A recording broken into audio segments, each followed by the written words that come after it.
टायरों के मामले में हम बहुत लोग कंफ्यूज होते हैं। आजकल टायर्स के अंदर ना टायर की प्रोफाइल आपने अगर ध्यान से देखी हो तो थोड़ा सा क्लियर कर दूं मैं। उसमें 3 डिजिट्स होते हैं। पहला होता है काफ़ी बड़ा होता है जो कि टायर का, जैसे कि फॉर एग्जांपल उसमें लिखा हुआ 260/60/R18। अब इन तीनों का मतलब क्या होता है, बहुत लोग कंफ्यूज होते हैं। तो मैं आपको बता दूं, जो टायर की चौड़ाई होती है, जो पूरा चौड़ाई काम करते हैं, चौड़ा जो टायर होता है उसको mm में काउंट करते हैं। और 1 mm 25 mm is equal to 1 inch. अगर आपकी 260 mm की चौड़ाई है, टायर की प्रोफाइल कहते हैं चौड़ाई है, तो 260 का मतलब हो गया 10 इंच से बड़ा टायर की चौड़ाई है वो। तो ये चौड़ाई काउंट करते हैं। अब जो सबसे कंफ्यूजिंग होता है, जो बीच में 60 लिखा होता है, कई बार 55 लिखा होता है, कई बार 65 लिखा होता है, तो आदमी कंफ्यूज होता है कि भाई ये क्या लिखा है। तो आज आपका भाई बताएगा ये बीच वाले का मतलब क्या होता है। बीच वाले का मतलब फ्रेंड, जब भी लिखा हो 60 लिखा हो, 55 लिखा हो, 50 लिखा हो, 65 लिखा हो, तो ये होता है जो पहला ऊपर की चौड़ाई है, जो बड़ा डिजिट था, यानी कि 260 mm का जो परसेंटेज होता है वो परसेंटेज होता है बीच का, यानी कि 260 का 60%, 260 का 55%, 260 का 50%, वो परसेंटेज होती है। और R18 का मतलब होता है, R मतलब होता है रिम का साइज लिखा होता है अंदर। रिम 18 भी हो सकता है, रिम 17 भी हो सकता है, जिसे और रिम 16 भी हो सकता है। रिम 14-15 के आते हैं। तो रिम समझ गए आप, रिम का मतलब हो गया, वो हो गया एलॉय हो गया। उसके ऊपर जो मोटाई होती है, उसकी चौड़ाई नहीं, चौड़ाई होती है ऊपर वाली, जो मोटाई होती है वो बीच वाला होता है, वो 60 भी हो सकता है, वो परसेंटेज होती है। यानी कि फॉर एग्जांपल मान लो 260 है, तो 260 का 60% उसकी चौड़ाई है।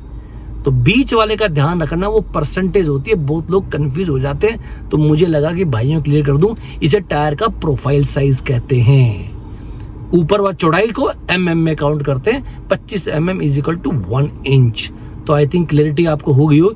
ये लेफ्ट में जो टायर मैं दिखा रहा हूँ आपको, इससे क्लियर हो जाएगी चौड़ाई, मोटाई और रिम साइज कब होता है। एक भाई ने मेरे से पूछा था, कौशिक जी थार खरीदूं कि जिमनी खरीदूं। तो भाई अगर जिमनी का नाम आते तो मुझे थोड़ी हंसी आ जाती है। तो प्लीज़ आप ध्यान रखना कि अगर जिमनी आपको 12 लाख रुपए में टॉप एंड मॉडल मिल रहा हो तो ही कंसिडर करेंगे। बहुत बड़ा मजाक किया मारुति ने आपको ये जिमनी खड़ी करके।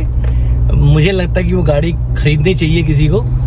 तो मेरी तरफ से तो बिग ना है मारुति जिमनी को। और वैसे जिसने खरीदनी है खरीद लीजिए, मैं हूँगा तो नहीं खरीदूंगा।